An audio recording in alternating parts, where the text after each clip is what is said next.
Unauthorized use may result in legal liability. In the darkness of Los Angeles, neon signs glowed, reflecting on the wet asphalt. Cars sped by, and police sirens somewhere in the distance screamed against the backdrop of the night noise. Jack Connolly sat in his car, parked on the opposite side of the street from his own house. The interior smelled of leather and gunpowder, a scent that reminded him of a past life, where decisions were made in an instant and mistakes cost blood. He looked through the windshield at the lit windows of the house that he had recently called his sanctuary. Warmth, comfort, family. All these were supposed to mean peace. But now, these words sounded like mockery. A black SUV with tinted windows was parked nearby. Jack had seen it before. Once. Twice. And here it was again. He took a deep breath, clenched his teeth. Something inside him hinted that everything had changed. He grabbed his phone and dialed his son's number. Cody was supposed to be at home. 1 ring. 2 rings. 3 rings. Hello? The teenager's voice was slightly sleepy. Cody, where are you? Jack spoke calmly, but the tension in his voice could be cut with a knife. Home. In my room. Is everything okay? Jack looked at the dark silhouette of the SUV. Stay there. Don't come out. Lock the door. Dad, you're scaring me. What happened? Do as I said. He ended the call and pocketed the phone. It was time to check who thought they could watch him. Jack opened the car door, stepped into the cold night, and moved towards the SUV. His walk was calm, but inside, everything was boiling. He approached the driver's window and tapped on it with his knuckles. The glass smoothly lowered, and a man in an expensive suit looked out at him. Young, well-groomed, with a self-satisfied smirk. Mr. Connolly, what a surprise, he drawled. Jack silently stared at him, as if analyzing every muscle in his face. Are you following me? Oh, not at all, the man smiled. Just making sure everything is all right with your family. Jack slowly nodded. No emotion flickered in his eyes. Tell your boss, he picked the wrong person. The man's expression didn't change, but his fingers twitched slightly on the steering wheel. You do understand, Jack? He paused, staring intently into the eyes of the former Special Forces operative. This is just the beginning. Jack didn't respond, just smiled, a smile that made enemies start to pray. He turned and walked away, but internally he already knew. This game had started, and he was the only one who wouldn't lose. Jack walked towards the house, feeling everything inside tighten with anger. He didn't rush. Every movement was measured, predatory. His body still remembered combat operations, when he had to move just as slowly, cold-bloodedly, without fuss. He took the keys out of his pocket and inserted them into the lock, but before turning, he looked up and surveyed the area. The SUV was still there, but now the windows were raised, and the engine was running. They weren't planning to leave, but they weren't in a hurry to drive away either. Damn jackals. Jack entered and immediately smelled expensive perfume that hadn't been in their house before. Heavy, sweet, too intrusive. His fingers clenched into a fist, but he composed himself. The silence was unusual. He used to always hear Cody in his room watching something or playing. But now, nothing. He walked into the living room and froze. On the coffee table stood a glass of wine. Red. One of those he never bought. Next to it lay a man's lighter. Chrome, expensive, engraved. R.G. Rick Grayson. He knew that name. This bastard belonged to the upper echelons of the criminal world. Owner of several large clubs, casinos, underground businesses. Money flowed into his pockets from dozens of schemes, but mainly he was untouchable. Until now. Jack heard steps upstairs. His gaze slowly climbed the staircase. In the next moment, he was heading there, firmly and silently. His heart wasn't pounding. It was beating a battle rhythm. He pushed open the bedroom door. Melissa flinched. She sat on the bed in a robe, her hair slightly tousled, but her makeup fresh. Another glass of wine stood on the bedside table. Jack, you're early. He said nothing, just stood, absorbing the scene before him. The room smelled of another man. The sheets were barely crumpled. He knew what had happened here, but he waited for her to speak. She looked away. We need to talk, she finally said. Jack nodded, walked slowly to the closet, opened it, and pulled out his suitcase. Jack, how long? She was silent. How long, Melissa? Her lips trembled. A few months. Jack slammed the suitcase shut, the sound slicing through the air. Does Cody know? No. Her head shot up, desperation in her eyes. No, Jack, He stepped toward her, looming, and now she was truly frightened. Did you think I wouldn't find out? Did you think I was one of those men who live in blissful ignorance while their backs are turned on romances with criminal scum? She didn't answer. Did you bring him here? To my home. His voice broke into a growl. She shrank back. Jack, it's not like that. He didn't let her finish. He grabbed the suitcase, turned, and walked to the exit. What are you doing? She jumped up, her voice trembling. I'm taking my son. You deserve to be treated the way you treated me. She ran after him. Jack, please. It was a mistake.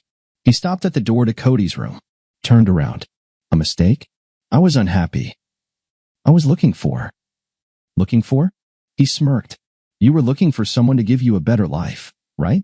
A tastier, more luxurious one without the old husband who works from morning till night? She sobbed. I love you. Jack stared at her intently.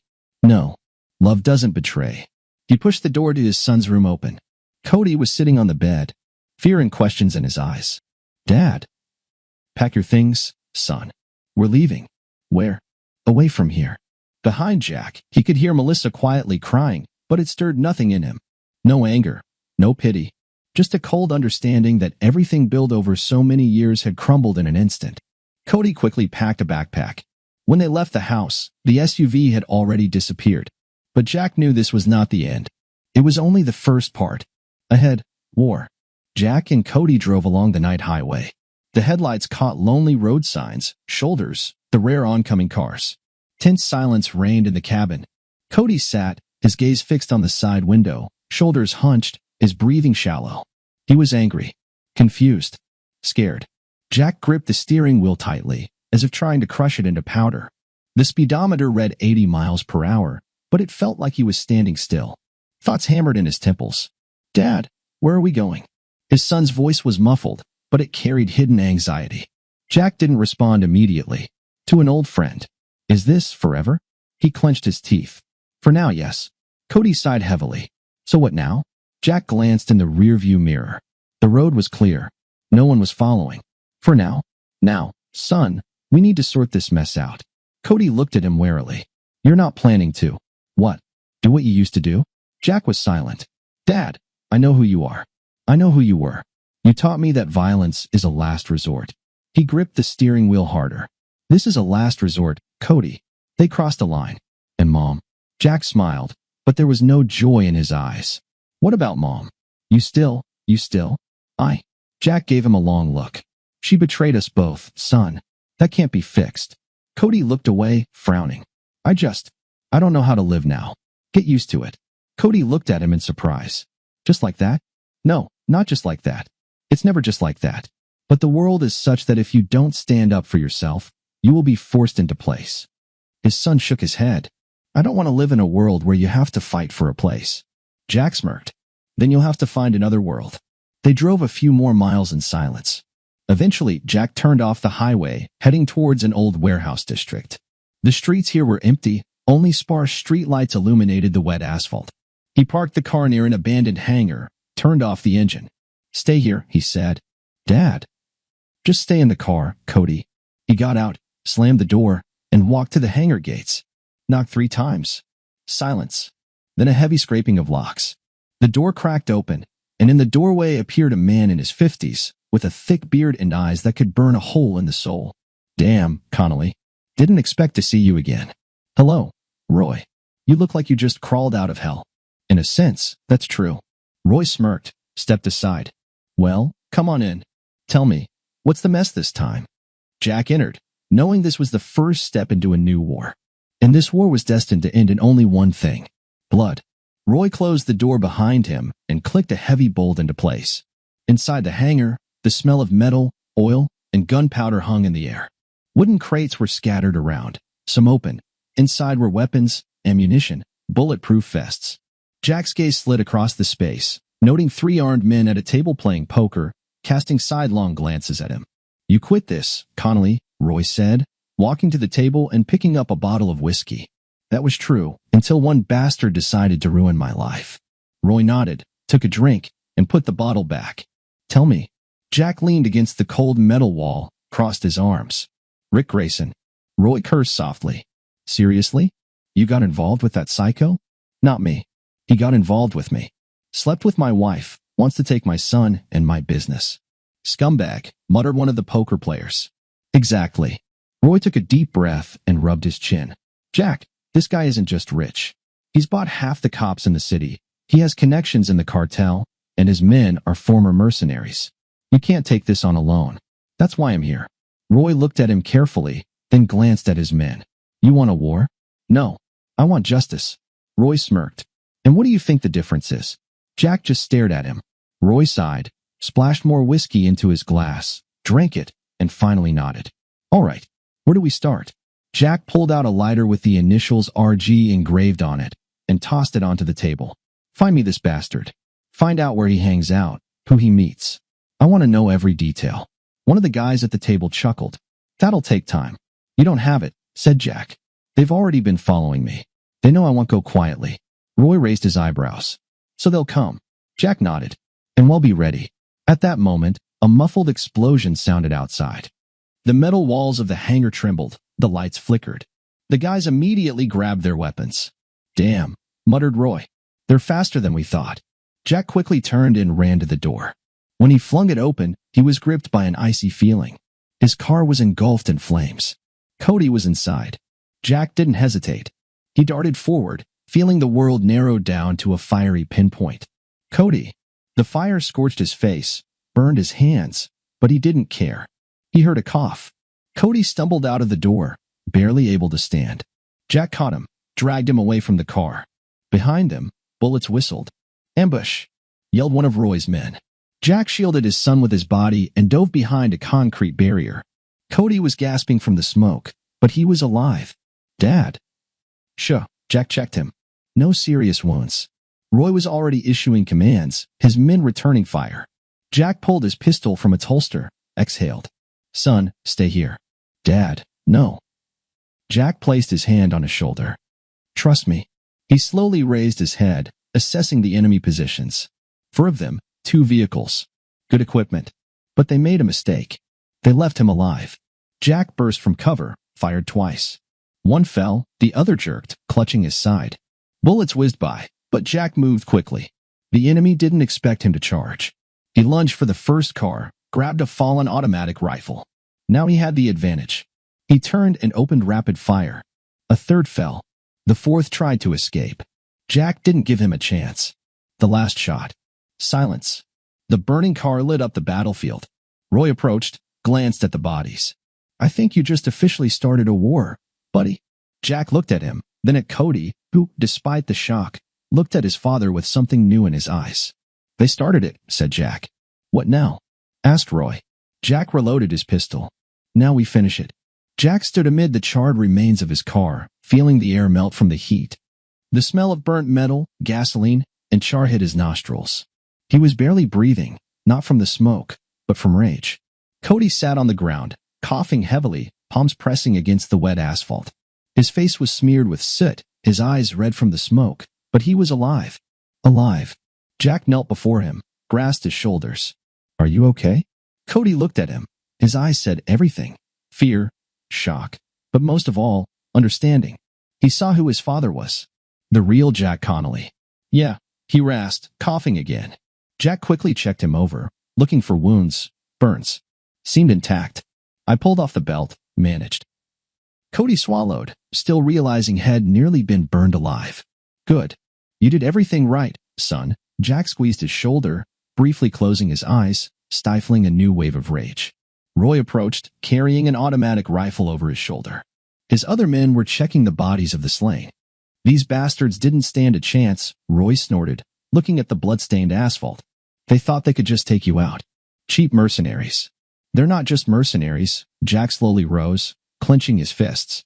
This is a warning. You think Grayson sent them? Of course, it was him. Who else? Jack looked at the still-burning wreck of his car. He thought this would break me. Roy shook his head. Then he has no idea who he's dealing with. Jack gave him a long look. Find out everything. Who these people are, where they're from. Every detail. Roy nodded, signaling to his men. One of them pulled out a phone from a dead mercenary and started sifting through it. Another checked the documents. Jack turned to Cody again. You're coming with me. Where? To a safe place. Cody suddenly shook his head. No. Jack squinted. What? I don't want to just sit and hide, Dad. I want to help. Jack slowly exhaled, feeling something inside and tremble. You're still a kid, Cody. And your son, he said firmly. I can't just sit and wait for them to attack again. Roy smiled, crossing his arms over his chest. He's got your spirit. Jack looked at his son, seeing not just a boy. Cody had been through hell, and he hadn't broken. All right, he finally said. But you will do everything I say. Cody nodded. At that moment, one of Roy's men looked up. Jack, we have a problem. Speak. The guy turned the screen of the dead mercenary's phone around. There was an open message. Target eliminated? Awaiting confirmation. Sender. RG. Jack felt his breathing slow down. Roy looked at him. What do we do? Jack took the phone, stared at the screen. Then slowly, almost without emotion, he typed a response. Job done. And hit send. Roy raised his eyebrows. You just told Grayson that you're dead. Jack pocketed the phone. His face was icy. And now we'll see what he does when he thinks he's won. Cody looked at him with wide eyes. You want to set him up? I want him to let his guard down. Jack walked over to the burned car, casting one last glance at the ashes. And then he'll rip his heart out. Roy smirked. Damn, Jack. I've missed this bastard. Welcome back to the good old days, Jack said, turning around. Where to now? To an old friend. We need weapons, information, and a plan. Roy nodded. I know just the person. Jack looked at Cody. Ready? Cody clenched his fists, no longer showing fear. Let's get started. They jumped into Roy's car and tore into the night, leaving fire and death behind. At the same moment that Jack, along with Cody and Roy, dissolved into the night, expensive wine was being poured in one of the elite penthouses of Los Angeles. Rick Grayson sat in a leather chair, legs propped on the table. He was dressed in an unbuttoned white shirt and expensive watches, glittering in the dim light of the room. In front of him, in a luxurious robe, stood Melissa, clutching a wine glass in her trembling hand. You said they wouldn't be hurt. Her voice was tense, but not hysterical. She was holding herself together. For now. Rick smirked and slowly picked up the phone from the table. Everything went smoothly. Mel, his voice was lazy, like a predator sated with its prey. Just as it should have. She swallowed. It was your idea, to scare him, but not to kill. Rick slowly shifted his gaze to her and raised an eyebrow. What are you talking about? She stepped closer, gripping the glass even tighter. I saw the news. The car was on fire. Rick threw his head back and laughed. Oh, Mel, come on. You think your ex just burned up like that? She froze. What? He smirked and brought the phone closer. Look at this. He flipped the screen, showing her the message. Job done. Melissa's eyes widened. So he's dead, baby. Rick stretched, pleased with himself. Now he's no longer in our way. She slumped into the chair opposite, covering her mouth with her hand. I didn't think. You thought. Rick smirked, looking at her like a beautiful toy. You just didn't want to admit it. Melissa slowly shook her head. What about Cody? Rick shrugged. What does it matter? He's grown up. I'll get used to it. She sharply set her glass on the table. You won't touch my son. Rick smiled, but there was no warmth in his eyes. He's not yours anymore, darling. She felt her throat dry up. What do you mean? Rick slowly stood up, approached her, leaned down, and whispered, Now everything your husband owned belongs to me. He grabbed her chin, forcing her to look into his eyes. You knew what you were getting into, Mel. We both did. She swallowed but didn't look away. Rick let go of her and leaned back. Relax. We're going to live in style now. At that moment, his phone vibrated. He glanced at the screen and smiled. Ah, the confirmation. He pressed the call button and brought the phone to his ear. So how did it go? The voice on the other end was tense. We lost people. Rick squinted. What did you say? They were killed. A tense silence hung in the room. Rick slowly lowered the phone and looked at Melissa. Jack's alive. She held her breath. Rick took a deep breath, then suddenly threw the phone against the wall. Damn. He jumped up, pacing back and forth, clenching and unclenching his fists. That bastard played us all. He turned to Melissa, his face twisting into a malevolent smirk. Well then, since he decided to come back from the dead, we'll show him real hell. Meanwhile, Jack, Roy, and Cody were approaching a hidden base in an industrial area. It was an old warehouse, disguised as abandoned, but inside it was a well-equipped war preparation hideout. As they entered, Jack felt the familiar cold calculation fill his mind. The air smelled of oil, metal, and gunpowder. Diagrams hung on the walls, and boxes of weapons were neatly stacked along the walls. Roy slapped him on the shoulder. "Welcome back to the game." Jack nodded. "We need 3 things. Information, weapons, and a plan." Roy smirked. "We already have the information. Grayson controls 2 underground casinos, keeps his guards in nightclubs, and launders money through shell companies. Then we hit his wallet," Jack stated firmly. Cody stepped forward. "And how do we do that?" Jack looked at him. "We'll leave him penniless." Roy whistled. "So we're blowing things up?" Jack smiled, but his eyes were cold with rage. "We'll do it differently." He walked over to a table where maps and documents lay. "We won't just smash his business. We'll make it so that his own people start fearing him." Cody frowned. "How?" Jack looked up, a predatory fire reflecting in his eyes. "We'll make every person who works for him wake up in a cold sweat at night, knowing they might be next." Roy slowly smirked. "Damn, Jack. I like the way you think." That same evening, chaos erupted in one of Grayson's underground casinos. One of his most trusted men, the casino manager, was found in his office, tied to a chair, without fingers on his right hand. And on the wall, written in blood, "I have returned." Rick Grayson held a photograph from the scene, his face turned pale. He knew whose style this was. And for the first time in a long time, he felt something he never expected. Fear. In the underground warehouse, hidden among abandoned hangars, it smelled of metal, sweat, and gunpowder. Jack stood before a long table laden with weapons, knives, mines with remote detonators, stacks of counterfeit money, and printed dossiers on Grayson's key people. Next to him, with his arms crossed over his chest, stood Roy, his face thoughtful. "So, where do we start?" he asked, rocking on the heels of his boots. Jack slowly raised his head and pointed a finger at one of the photos. It captured Marcus Mark Velasco, Grayson's right-hand man, the man who kept all his thugs in check. He coordinated the attacks, arranged killings, and dealt with the police. "We start with him," Jack said, clenching his jaws. Roy smirked. "I'm already liking this plan." Jack nodded towards a building schematic. "He has a habit. Every evening he enters the same high-end brothel on San Pedro Avenue. The same room, the same girl. Predictability, his weakness." Cody, who had been sitting in a corner listening intently, spoke up. "And we just kill him?" Jack slowly turned his head toward him. "No, son. That's too simple. We'll make him disappear, without a trace."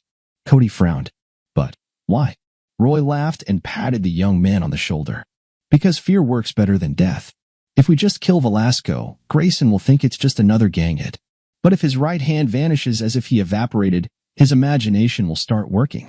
Jack smirked. "Exactly. Grayson's people need to start fearing not that we'll kill them, but that they'll become ghosts." Cody silently nodded. He saw how his father was changing. He wasn't just planning revenge. He was turning it into an art. Night. Behind the elite brothel, bathed in red neon lights, a dark van was parked. Inside, Jack, Roy, and 2 other fighters, one of whom held a medical kit on his lap. Jack checked his watch. 2 minutes. Roy looked through binoculars. Velasco's already inside. Must be relaxing. Jack turned to his fighter, a big guy named Lucas. "You know what to do?" Lucas grinned, checking his gloves. "Of course, boss. ITLL be clean." Jack nodded. "Then let's go." They slipped out of the van and moved toward the black entrance. The courtyard was empty. Only cameras blinked red lights.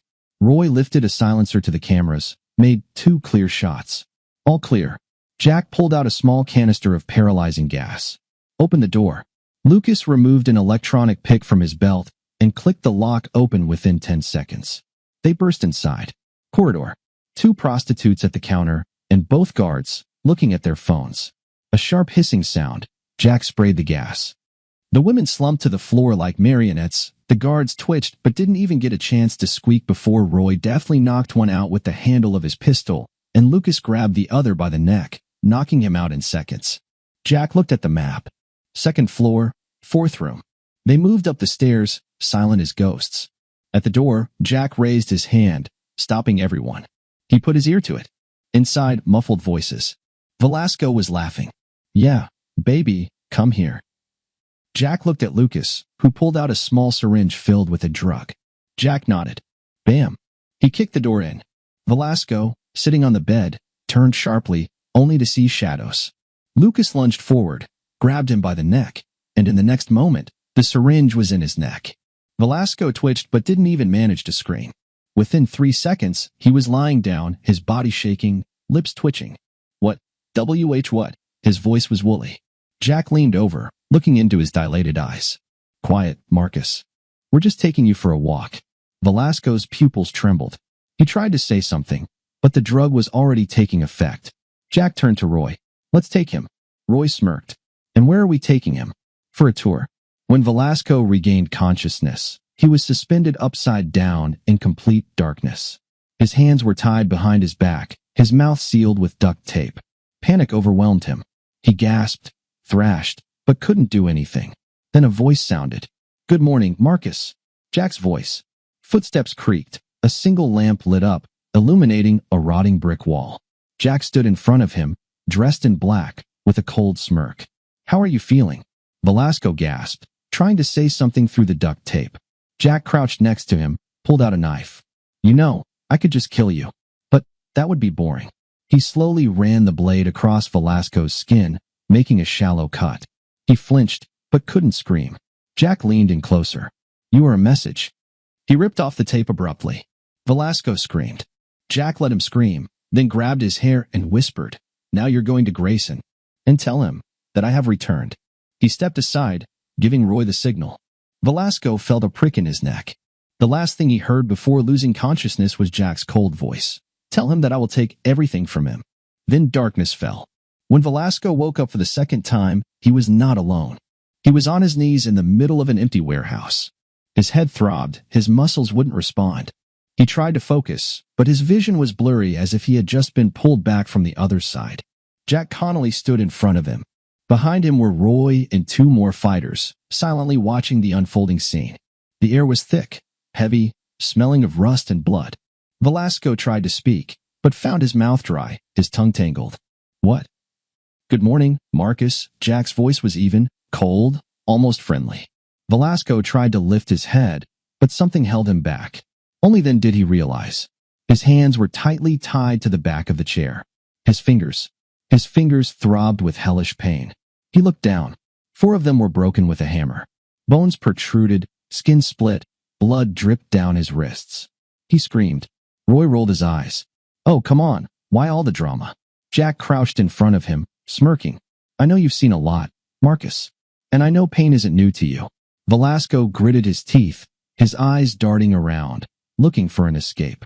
Listen, Connolly, if you kill me. Jack put a finger to his lips. Shoo.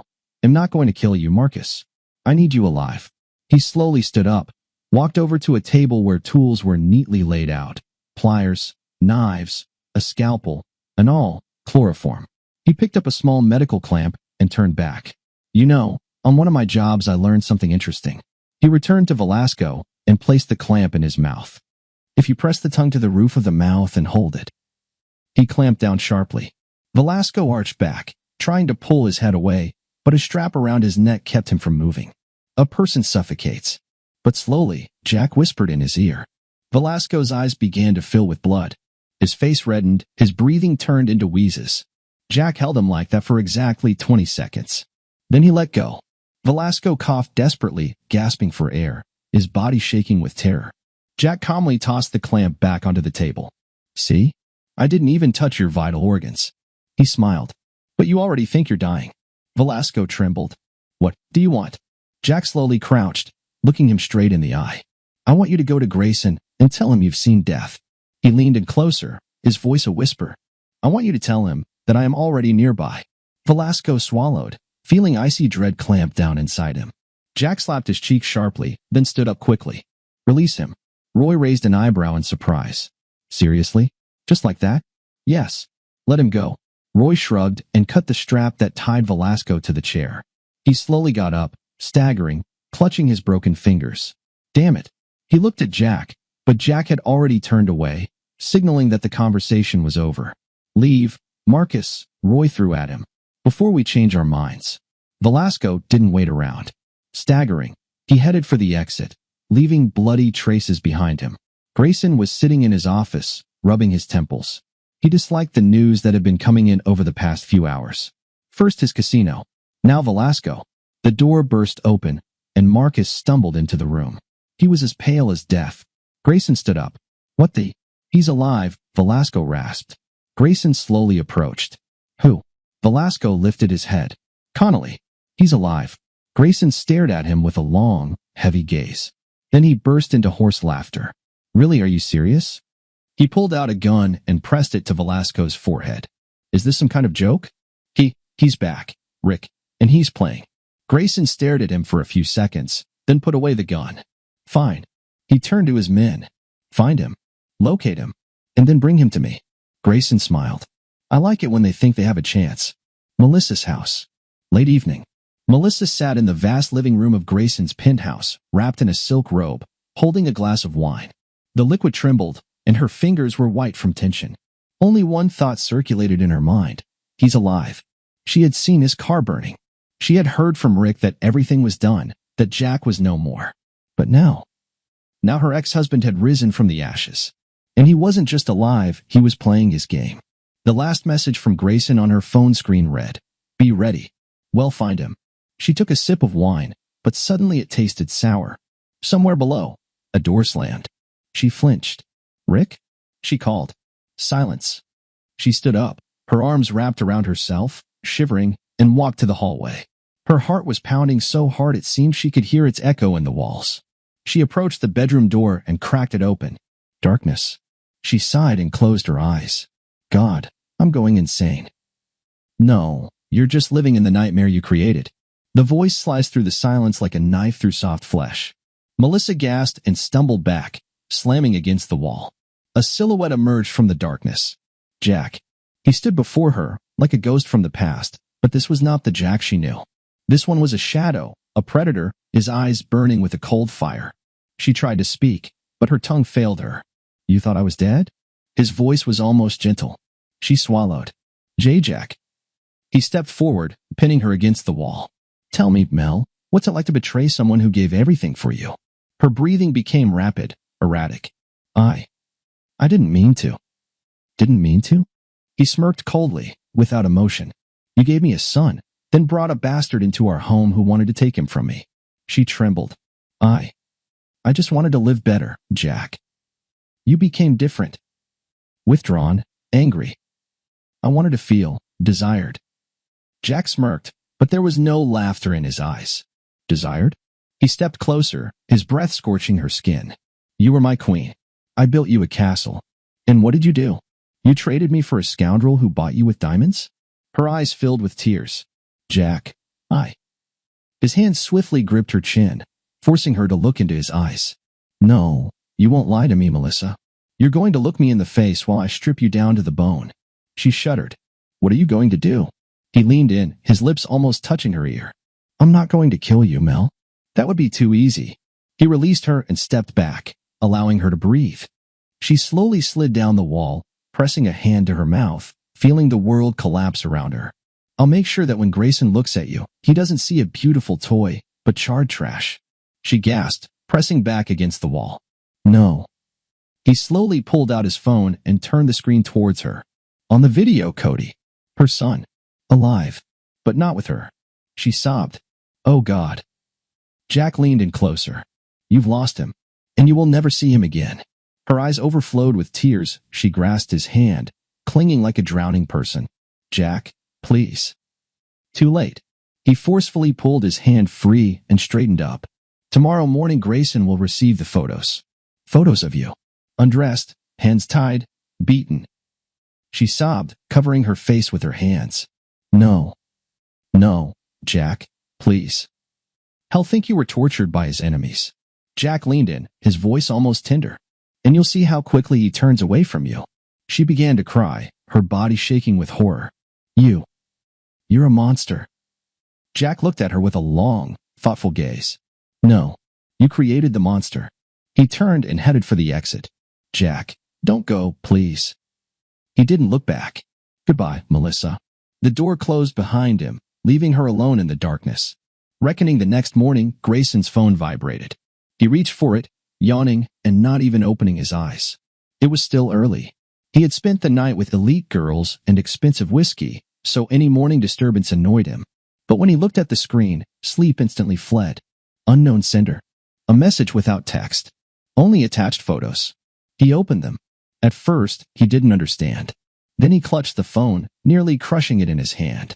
The photos were of Melissa, beaten, bruised, tied to a chair, with her robe torn, her gaze vacant.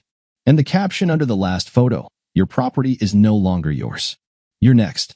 Grayson jumped out of bed, scrolling through the photos again. His heart was pounding wildly. "Fuck!" He bellowed and hurled the phone against the wall. The girl lying next to him screamed in fright, but he didn't notice her. He rushed to the door, yanked the handle, and burst into the hall. "Where's Marcus? Where's that bastard?"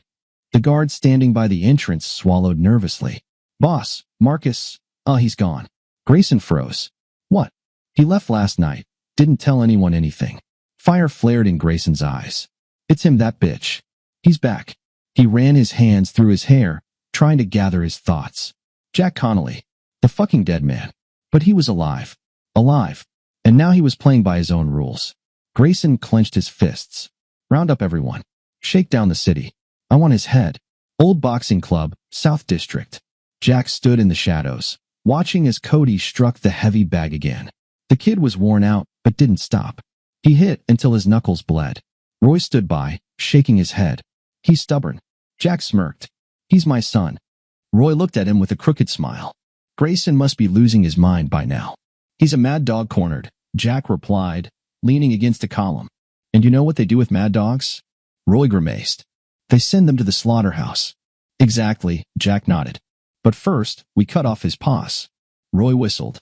"You want to go after his business?" "No," Jack shook his head. "I want to get to his people." He turned to Roy, his eyes flashing coldly. "If the rats start to run, the ship will sink on its own." Roy smirked. "I have an idea." That same evening, another of Grayson's people disappeared. This time it was Nick Parker, his personal accountant. Nick was found on the roof of a skyscraper, tied to a chair.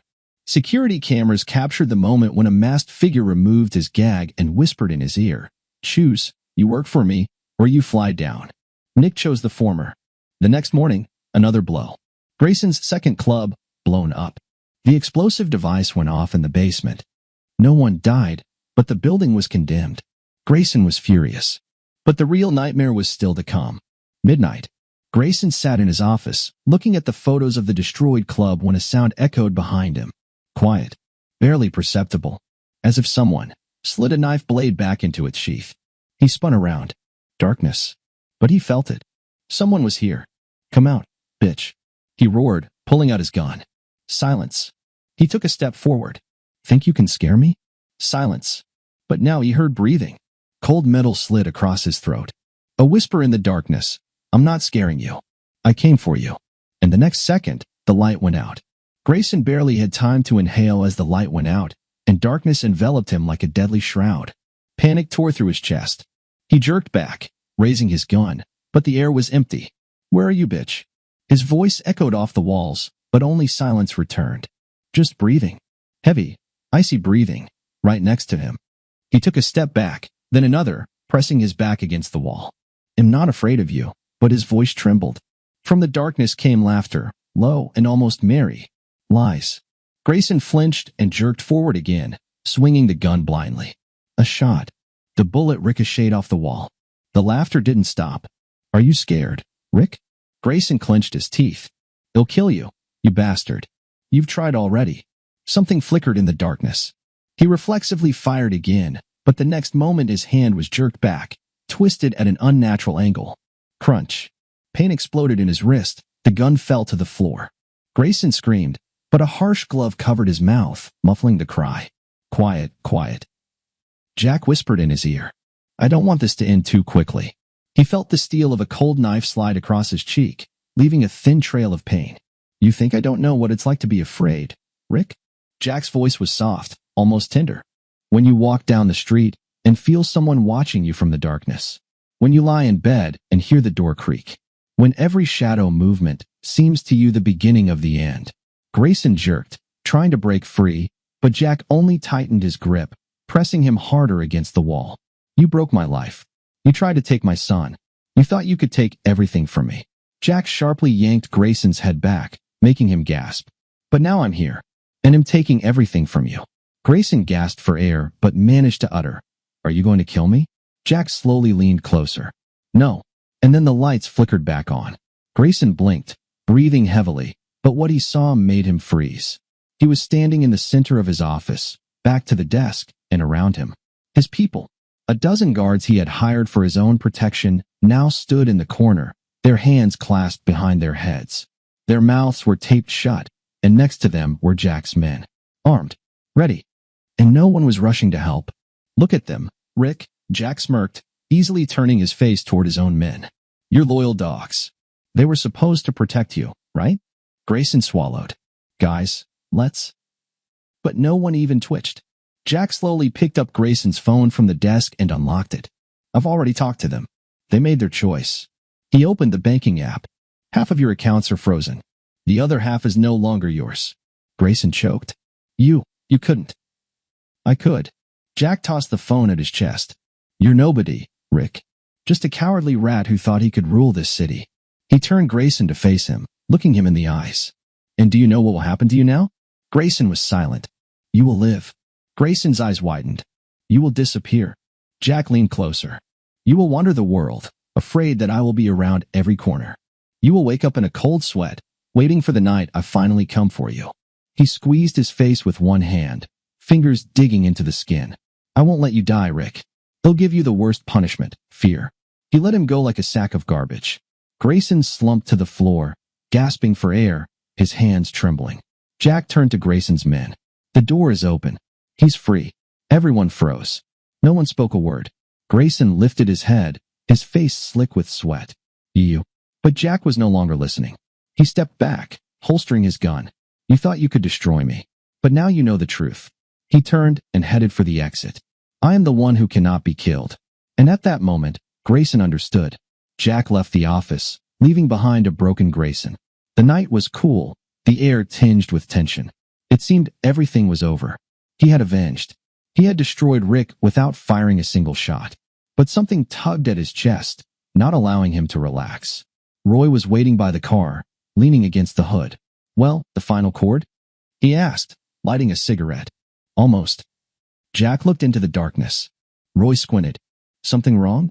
Jack inhaled slowly. It was too easy. Roy chuckled. You mean he gave up without a fight? Well, you cut off all his escape routes. He couldn't do anything. But Jack wasn't listening. He was remembering Grayson's face again, the fear that appeared in his eyes. It wasn't just Jack he was afraid of. He was afraid of something else. Roy, what if Grayson was just a pawn? Roy slowly turned to him. Are you serious? He controlled half the city. Yes, but someone allowed him to do that. Someone put him there. Roy pondered. Damn. Jack pulled out his phone and opened the banking app. All of Grayson's accounts now belonged to someone else. A large sum had been transferred to Switzerland the day before Grayson's death. And the sender wasn't Rick. Where did he get that kind of money? Roy muttered. Jack clenched the phone. From someone who stands above both of us.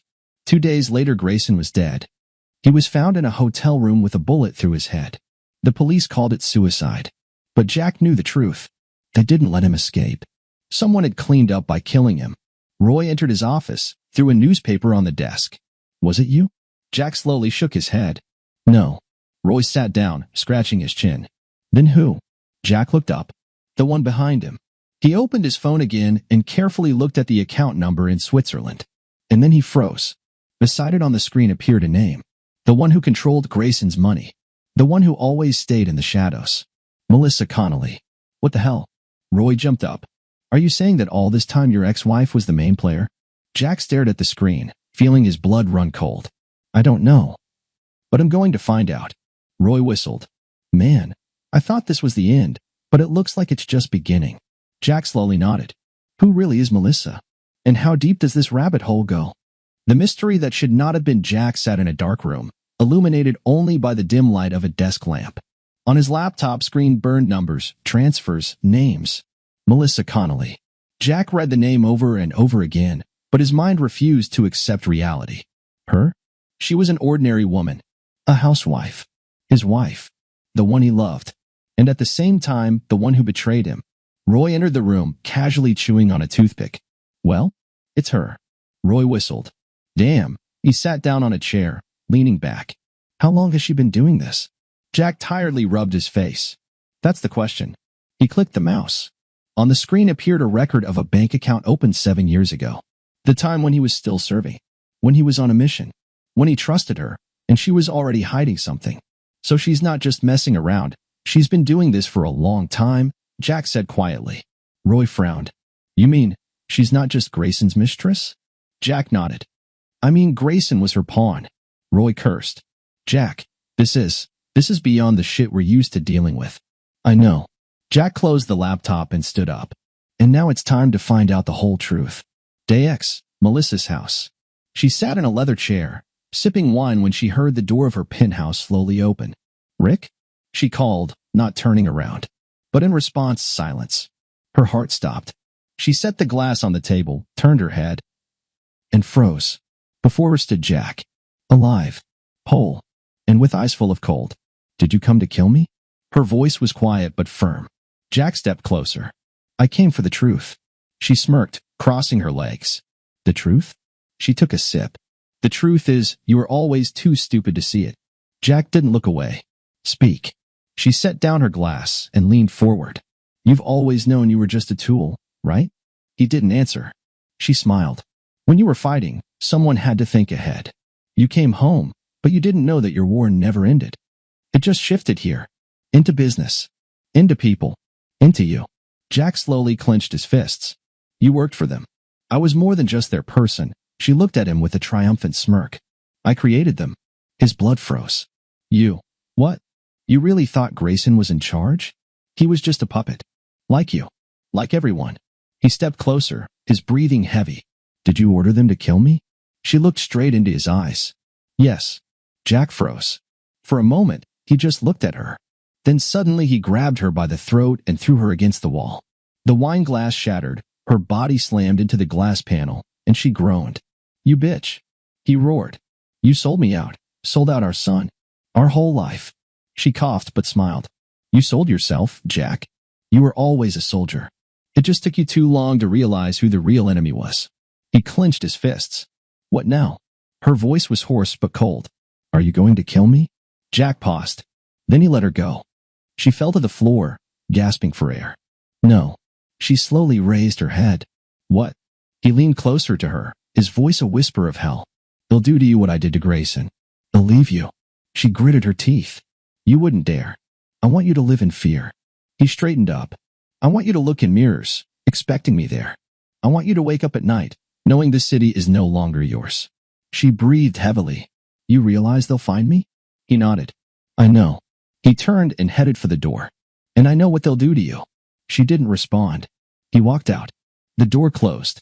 She was left alone. Only then did she realize. She no longer controlled anything. And fear was already eating her from the inside. The end. A man without chains. Los Angeles glowed below. Hundreds of thousands of lights, as if the city never slept, even when its shadows began to move. Jack stood on the roof of an abandoned skyscraper, gazing at the horizon. The wind pulled his hair back, cold and clean. Roy stood beside him, lighting another cigarette. So that's it. He exhaled smoke, looking at him. Jack didn't answer immediately. He was thinking, what the hell to do now?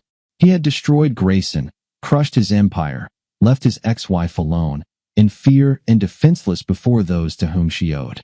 But was it really the end? He looked down at his hands. They were covered in small scrapes, remnants of someone else's blood. How many had he killed? How much had he destroyed? And could he ever live differently? You're not just going to leave, right? Roy studied his gaze. Jack smirked. No. Roy shook his head and snorted. I thought so. Jack looked down at the rooftops, streets, cars. I've destroyed one empire, but I see hundreds more. They're just hiding in other places. Do you want to continue the war? Jack sighed, putting his hands in his pockets. No, Roy. I want them to know someone is always watching. That no one can do whatever they want and get away with it. He turned to him. I lived in the shadows. Now I'll become their shadow. Roy smirked. You want to play the ghost again? No. I want to be the nightmare for those who deserve it. Roy chuckled, flicking ash. Damn, Jack. And here I thought you'd retire and live like a decent citizen.